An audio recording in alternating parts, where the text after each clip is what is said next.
पूरी दुनिया एक ही सवाल पूछ रही है कि शिंजो आबे की हत्या का क्या कारण हो सकता है। इस सवाल की जड़ तक जाने के लिए आपको यह समझना पहले होगा कि शिंजो आबे जापान ही नहीं, दुनिया के एक बहुत बड़े नेता थे। शिंजो आबे जापान की जिस लिबरल डेमोक्रेटिक पार्टी के नेता थे, वो वहां की सबसे महत्वपूर्ण राजनीतिक पार्टी है। दूसरे विश्व युद्ध के बाद से जापान में इसी पार्टी का शासन रहा। आप इसे ऐसे भी समझिए कि पिछले 67 वर्षों में 60 साल तक जापान में इसी पार्टी की सरकार रही। शिंजो आबे की पारिवारिक और राजनीतिक जड़ें भी शुरुआत से ही इस पार्टी में रही हैं। शिंजो आबे का जन्म जापान के एक बहुत बड़े राजनीतिक परिवार में हुआ था। वर्ष 1957 से 1960 तक शिंजो आबे के नाना, जिनका नाम नोबुसुके किशी, वो जापान के प्रधानमंत्री रहे थे, और शिंजो आबे के दादा कान आबे भी विश्व युद्ध के दौरान जापान के सांसद थे।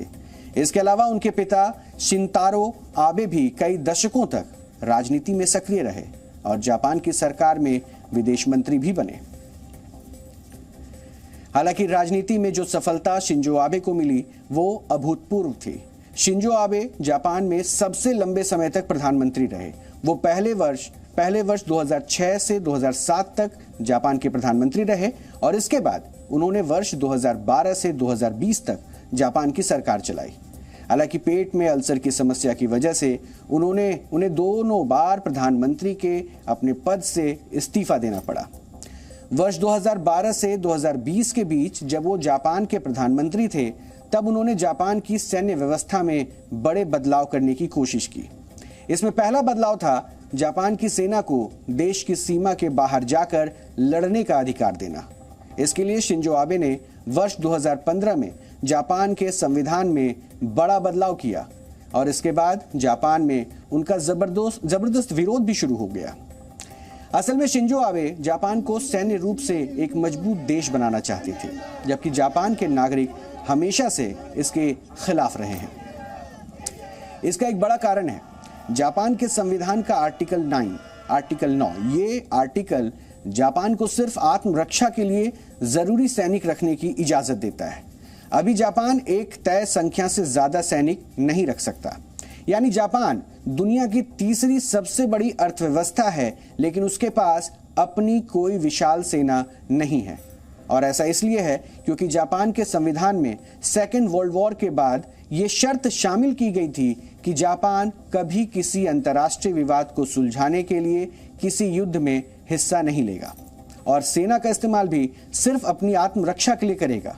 लेकिन चीन और नॉर्थ कोरिया के बढ़ते खतरे के कारण शिंजो आबे संविधान के इस अनुच्छेद को बदलना चाहते थे, जिसकी वजह से जापान के एक वर्ग में उनके प्रति नाराजगी थी।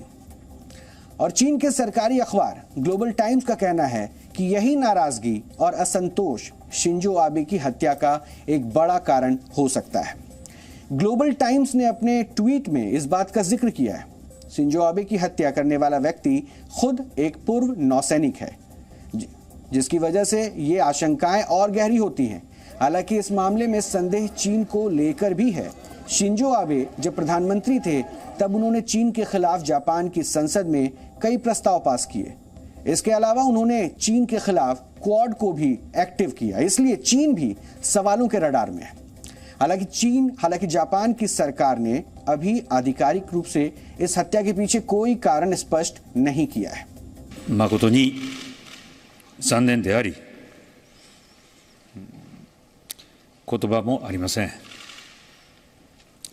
心よりご冥福をお祈りしたいと思います。今後どんな意見を進められますか。